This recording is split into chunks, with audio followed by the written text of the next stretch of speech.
विद्यार्थी मित्रांनो, environmental management या चॅप्टरमध्ये आपण मागील भागामध्ये एन्व्हायरमेंटल पोल्युशन काय असतं त्याबद्दल माहिती घेतली. त्यानंतर रिझन्स फॉर एन्व्हायरमेंटल पोल्युशन याबद्दल माहिती घेतली. आज आपण या भागामध्ये पुढील पॉईंट पाहणार आहोत. तो आहे टाइप्स ऑफ पोल्युशन. यानंतर आपल्याला टाइप्स ऑफ पोल्युशन याबद्दल माहिती घ्यावयाची आहे. Which are the types of pollution? प्रदूषणाचे प्रकार कोणकोणते आहेत? पहा, air pollution, water pollution, sound pollution, soil pollution आणि थर्मल पोल्युशन व लाईट पोल्युशन. एअर पोल्युशन हवेचे प्रदूषण, वॉटर पोल्युशन जलप्रदूषण, साऊंड पोल्युशन ध्वनी प्रदूषण, सॉइल पोल्युशन भूप्रदूषण किंवा जमिनीचे प्रदूषण, थर्मल पोल्युशन औष्णिक प्रदूषण आणि लाईट पोल्युशन म्हणजेच प्रकाशीय प्रदूषण. तर या पद्धतीने किंवा या प्रकारचे वेगवेगळे पोल्युशनचे प्रकार आहेत ते आपण वन बाय वन पाहणार आहोत पुढे. यानंतरचा पुढचा प्रश्न आहे तो म्हणजे what do you mean by natural and artificial pollution? नैसर्गिक पोल्युशन म्हणजे काय आणि आर्टिफिशियल म्हणजे कृत्रिम प्रदूषण म्हणजे काय याबद्दलची आपल्याला माहिती घ्यायची. इथं लक्षात घ्या, जर प्रदूषण हे नॅचरल इव्हेंट्समुळे घडून आलं म्हणजे pollution it is caused due to some natural events. उदाहरणामध्ये सांगायचं म्हटलं तर भूकंप आहे, अर्थक्वेक, फ्लड आहे, पूर, सायक्लोन, चक्रीवादळ किंवा स्टॉर्म्स वादळं, व्होल्कॅनिक इरप्शन ज्वालामुखीचा विस्फोट, ही जी काही आहेत ही सगळी नॅचरल इव्हेंट्स आहेत. ही सगळी नैसर्गिक घटना आहेत आणि अशी नॅचरल इव्हेंट्स याच्यामुळे जर पोल्युशन होत असेल तर अशा प्रकारच्या पोल्युशनला आपण नॅचरल पोल्युशन असे म्हणतो. आणि हेच जर पोल्युशन मॅनमेड ॲक्टिव्हिटीजमुळे घडून आलं, pollution which is caused by man-made activities, जर असं पोल्युशन हे मॅनमेड ॲक्टिव्हिटीजमुळे जर घडून आलं, उदाहरणामध्ये डिफॉरेस्ट्रेशन आहे, जंगलतोड आहे, अर्बनायझेशन आहे, शहरीकरण आहे, इंडस्ट्रियलायझेशन आहे, औद्योगिकरण आहे, पॉप्युलेशन आहे आणि ॲग्रिकल्चर आहे. अशा प्रकारच्या या ज्या ॲक्टिव्हिटीज आहेत ह्या सगळ्या मॅनमेड ॲक्टिव्हिटीज आहेत आणि याच्यामुळे जर पोल्युशन घडून आलं तर अशा प्रकारच्या पोल्युशनला म्हणजेच अशा प्रकारच्या या पोल्युशनला आपण आर्टिफिशियल पोल्युशन असे म्हणतो. जर नॅचरल इव्हेंट्समुळे पोल्युशन घडून आलं तर ते नॅचरल पोल्युशन, पण जर मॅनमेड ॲक्टिव्हिटीजमुळे जर पोल्युशन घडून आलं तर त्याला आपण अर्थातच काय म्हणतो, आर्टिफिशियल पोल्युशन असे म्हणतो. तर या पद्धतीने आपण ही माहिती इथं पाहिलेली आहे. यानंतर आपल्याला भाग पाहावयाचा आहे कंप्लीट द चार्ट. पुस्तकामध्ये या प्रकारे एक चार्ट दिलेला आहे आणि त्याच्यामधील काही ठिकाणी रिकाम्या जागा आपल्याला दिसतात, म्हणजे या ठिकाणी काही बॉक्सेस हे आपल्याला एम्प्टी दिसत आहेत, ते आपल्याला फिल करायचे आहे. पहा की या ठिकाणी एअर पोल्युशन दिलेलं आहे, त्याची कंपोनंट्स दिलेली आहेत. त्याची कंपोनंट्स दिलेली आहेत गॅसेस आणि सॉलिड, म्हणजे carbon dioxide, carbon monoxide, hydrocarbons, त्याच्यानंतर सल्फर, त्याच्यानंतर हायड्रोजन सल्फाईड यासारखी जी काही घटक आहेत ही गॅसियस फॅक्टर जी आहेत, ही गॅसियस कंपोनंट जी आहे ती एअर पोल्युशन घडून आणतात. तसेच सॉलिडसुद्धा डस्ट, ॲश, कार्बन, लीड, हे जे काही या प्रकारचे या ठिकाणी सॉलिड कंपोनंट दाखवलेत हे सुद्धा एअर पोल्युशन घडवून आणतात. म्हणजे एअर पोल्युशन घडवून आणण्याची ही कंपोनंट्स आहेत. तशी एअर पोल्युशनची सोर्सेस कोणती आहेत, एअर पोल्युशनची इफेक्ट कोणती आहेत आणि एअर पोल्युशन जे काही आहे याला कंट्रोल कसं करायचं, त्याची कंट्रोल मेजर्स कोणती, हे इथं आपल्याला भरायचं आहे. ते मी इथं भरलेली आहेत, ते तुम्ही पाहून घ्या. पहा या ठिकाणी काय दिलेलं आहे, एअर पोल्युशनचा सोर्स कोणता दिलेला आहे. तर पहा, फॉसिल फ्युएल्स, उदाहरणामध्ये कोल, पेट्रोल हे जे काही आहेत, ही जी जीवाश्म इंधने आहेत यांच्यामुळे एअर पोल्युशन होतं. ही एअर पोल्युशनची सोर्स आहेत. त्याच्यानंतर या ठिकाणी इफेक्ट्स, एअर पोल्युशनमुळे होणारी इफेक्ट्स कोणकोणती इफेक्ट्स होतात. मुख्यतः एअर पोल्युशनमुळे रेस्पिरेटरी डिसीजेस ही आपल्याला दिसून येतात. आत्ताच आपण याच्यापूर्वी सोर्स पाहिलं, आता इफेक्ट पाहिलं. आता तिसरं जे आहे कंट्रोल मेजर, उपाययोजना, कंट्रोल मेजर, ते आपण पाहूया. काय करायला पाहिजे एअर पोल्युशन कमी करण्यासाठी. Automobile engines should be designed for minimum pollution. Automobile engines म्हणजे स्वयंचलित वाहनाची जी इंजिन असतात, दे शुड बी डिझायनर, त्यांची डिझाईन अशी केली पाहिजे की ते should be design for minimum pollution, कमीत कमी ज्यांच्यामुळे काय होईल, प्रदूषण होईल. त्याच्यानंतर बॅन ऑन गार्बेज बर्न, म्हणजे कचऱ्याला जाळणे याच्यावर बॅन आलं पाहिजे, याच्यावर बंदी आली पाहिजे. कारण कचऱ्याच्या ज्वलनामुळे कित्येक तरी घातक वायू हे हवेत मिसळतात आणि एअरचं पोल्युशन होतं. त्याच्यानंतर इंडस्ट्रीयल पोल्युटंट्स शुड बी कंट्रोल्ड. जे इंडस्ट्रीमधून प्रदूषके बाहेर पडतात, पोल्युटंट्स बाहेर पडतात, दे शुड बी कंट्रोल, त्यांच्यावर नियंत्रण ठेवल्या गेलं पाहिजे. हे झालं एअर पोल्युशनची कंपोनंट्स, सोर्स, इफेक्ट्स आणि कंट्रोल मेजर. जशी एअर पोल्युशनची पाहिली तशीच आता आपण वॉटर पोल्युशनची पाहूया. वॉटर पोल्युशनसाठी कारणीभूत असणारे कंपोनंट्स कोणते ते आपण पाहणार आहोत. सोर्स इथं दिलेली आहेत. कोणती दिलेली आहेत, industrial, domestic, waste, sewage, pesticide, ही सगळी अर्थात इंडस्ट्रीयल सोर्स असेल किंवा डॉमेस्टिक सोर्स असेल किंवा डॉमेस्टिक वेस्ट असेल, इंडस्ट्रीयल वेस्ट असेल, त्याच्यानंतर सीवेज वॉटर असेल किंवा सीवेज वॉटर म्हणजे सांडपाणी जे काही आहे ते, आणि पेस्टिसाइड, कीटकनाशके, हे सगळे वॉटर पोल्युशनसाठी कारणीभूत ठरतात. कारण हे पाण्यात मिसळले की वॉटरचं पोल्युशन होतं. मग वॉटर पोल्युशन होण्यासाठी कारणीभूत असणारे कंपोनंट्स, त्याच्यानंतर वॉटर पोल्युशनमुळे होणारे इफेक्ट आणि वॉटर पोल्युशन कमी करण्यासाठी कंट्रोल मेजर्स कोणते ते मी इथं भरलेले आहेत, ते आपण पाहूया. पहा कोणकोणती आहेत ती आपण इथे पाहूया वॉटर पोल्युशनची. तर इथे लक्षात घ्या की कंपोनंट्स कोणती आहेत वॉटर पोल्युशनसाठी कारणीभूत. ऑइल, हेवी मेटल्स, त्याच्यानंतर सांगायचं जर म्हटलं तर कार्बॉनिक कंपाऊंड्स आणि पॅथोजन्स म्हणजे रोगजंतू. या सर्वांमुळे अर्थातच या ठिकाणी वॉटर पोल्युशन होतं, हे लक्षात घेतलं पाहिजे. इफेक्ट्स काय होतात वॉटर पोल्युशनची, इफेक्ट्स काय होतात, तर इफेक्ट्स होतात डिग्रेडेशन ऑफ ॲक्वॅटिक इकोसिस्टीम.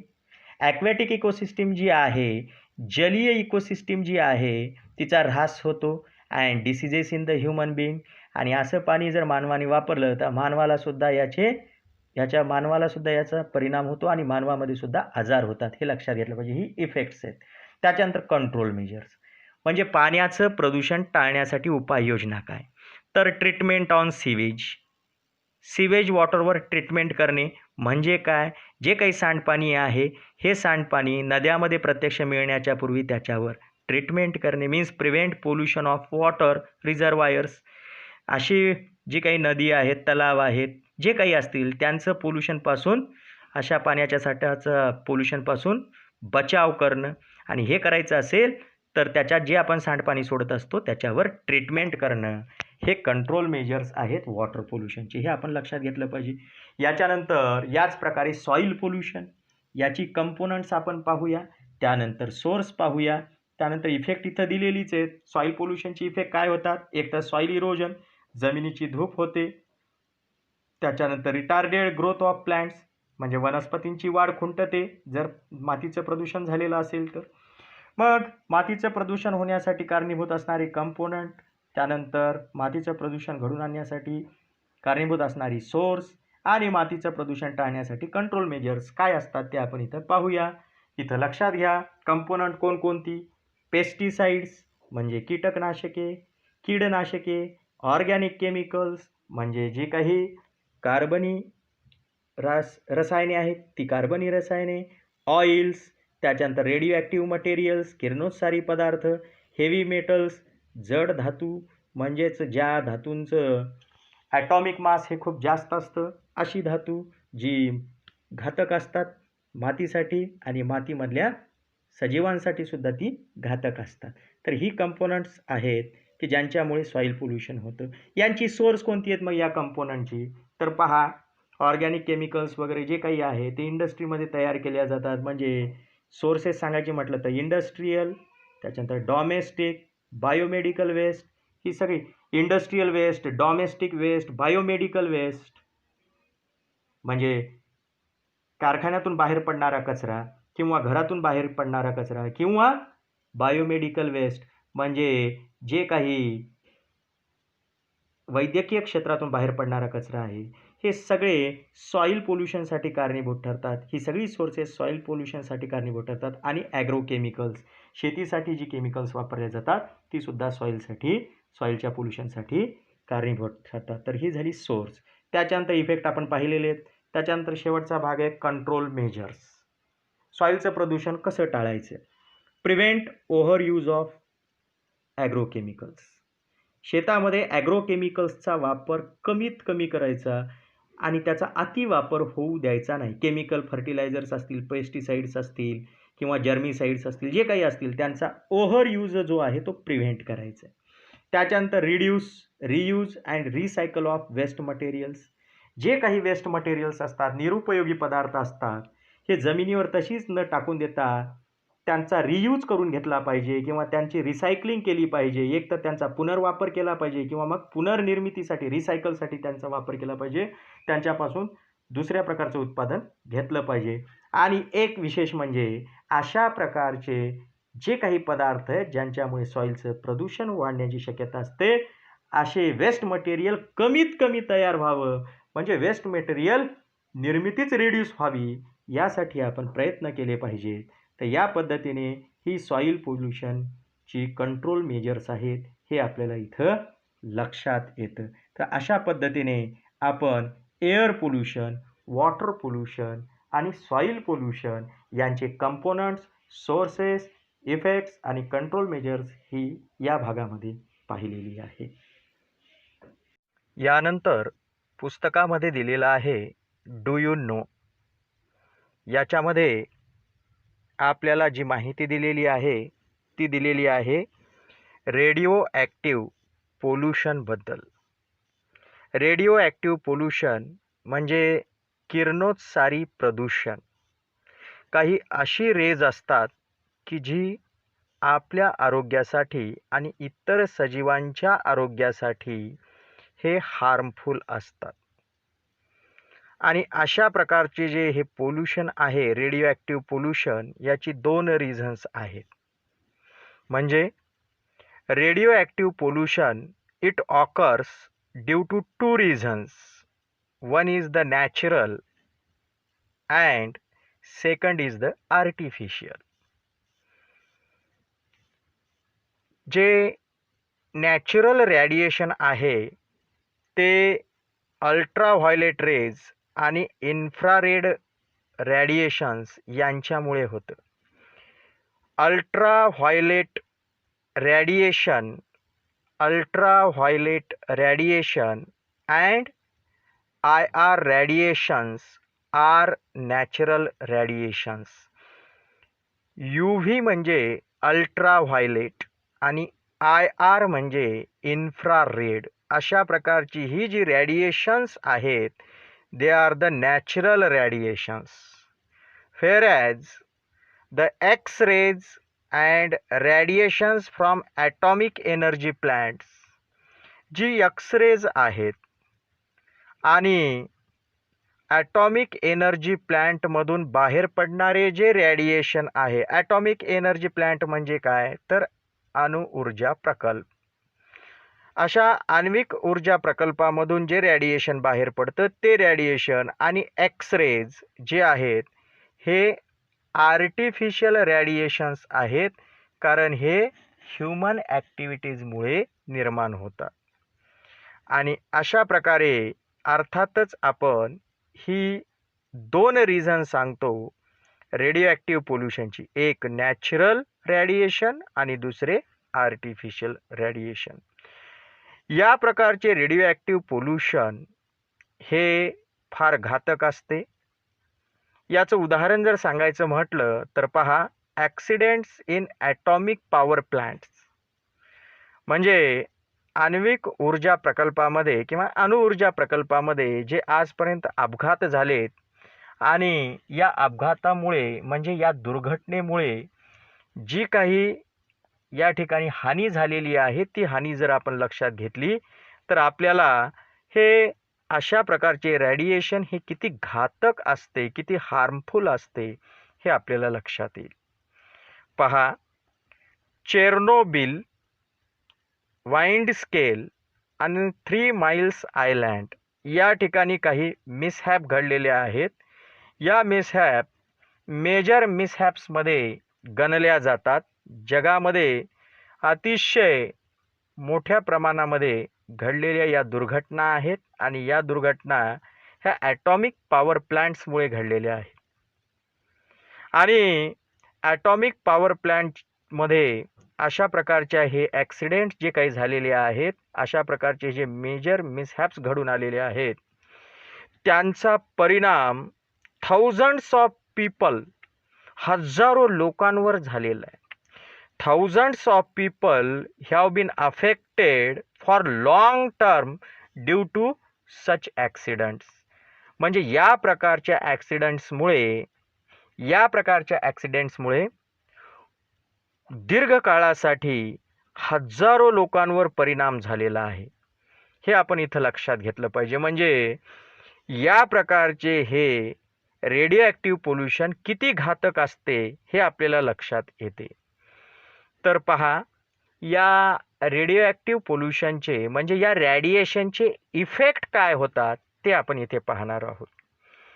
तर पहा की पहिला इफेक्ट आहे cancerous ulceration occurs due to higher radiation of X-rays.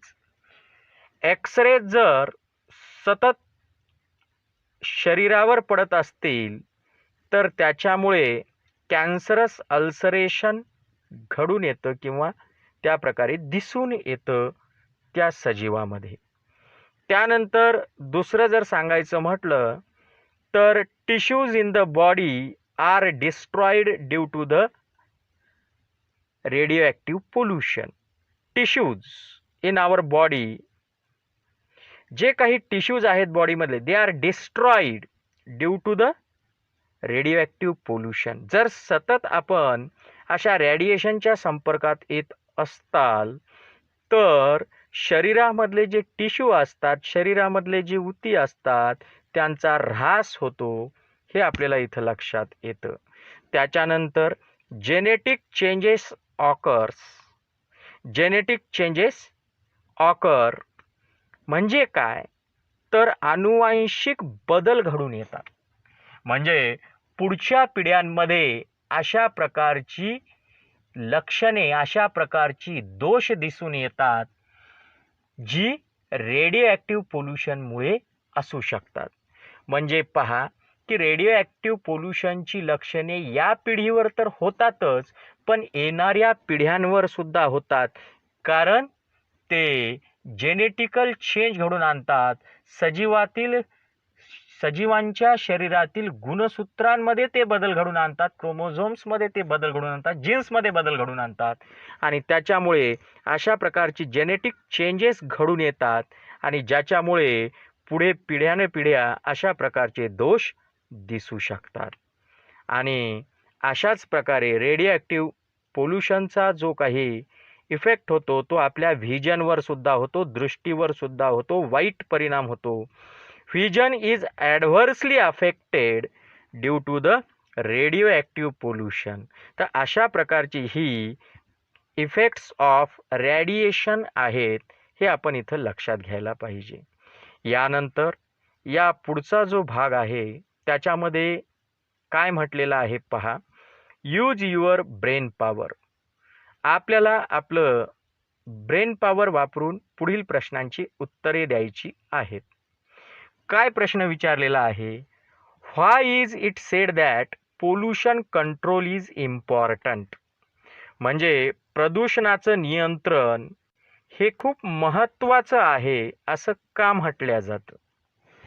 काय म्हटलं पुन्हा एकदा ऐका की जे काही पोल्युशन कंट्रोल आहे हे इम्पॉर्टंट आहे असं का म्हटलं जातं.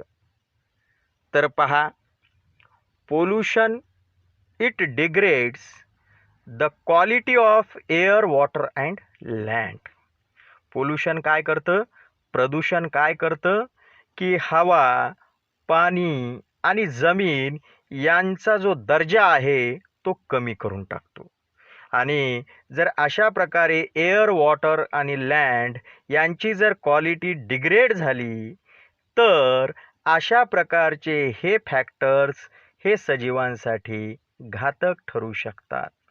त्यानंतर जे दुसरा पॉईंट आहे, why the pollution control is important, त्याचा हा दुसरा पॉईंट लक्षात घ्या. Pollution shows ill effects on the health of human life. Pollution हे मानवाच्या आरोग्यावर इल इफेक्ट्स दाखवतं. As well as it also show the harmful effects on the other living things. फक्त मानवावरच नाही तर इतर सजीवांवर सुद्धा याचे वाईट परिणाम दिसतात. इतर सजीवांच्या आरोग्यावर सुद्धा वाईट परिणाम दिसतात. याच्याशिवाय आणखीन काय महत्त्वाचं आहे किंवा पोल्युशन कंट्रोल कशासाठी इम्पॉर्टंट आहे लक्षात घ्या. जर पोल्युशन कंट्रोल केलं गेलं नाही then such pollution leads to loss of biodiversity. म्हणजे जी आपल्या अवतीभोवती सजीवांची विविधता आहे, ज्याला आपण जैवविविधता म्हणजे बायोडायव्हर्सिटी म्हणतो, आपल्या अवतीभोवती विविध प्रकारचे जे सजीव आहेत तेच म्हणजे बायोडायव्हर्सिटी. तर या बायोडायव्हर्सिटीचा आपल्याला पोल्युशनमुळे लॉस झालेला दिसून येतो. म्हणजेच बायोडायव्हर्सिटी लॉस होण्याच्या पाठीमागे पोल्युशन हे कारण असतं हे आपल्याला इथं लक्षात येतं. Pollution leads to loss of biodiversity हा पॉईंट आपल्याला लक्षात येतो. त्याच्यानंतर काय लक्षात येतं बरं. Pollution shows adverse effects on environment. Pollution जे काही आहे हे ॲडव्हर्स इफेक्ट दाखवतं पर्यावरणावर. पर्यावरणावर विपरीत परिणाम दाखवतं हे आपण इथं लक्षात घेतलं पाहिजे. तर अशा पद्धतीने पोल्युशनमुळे जर या प्रकारच्या जर घटना घडत असतील तर पोल्युशन कंट्रोल करणं हे खूप इम्पॉर्टंट आहे हे आपल्याला यावरून लक्षात येतं. म्हणून pollution it is very much important.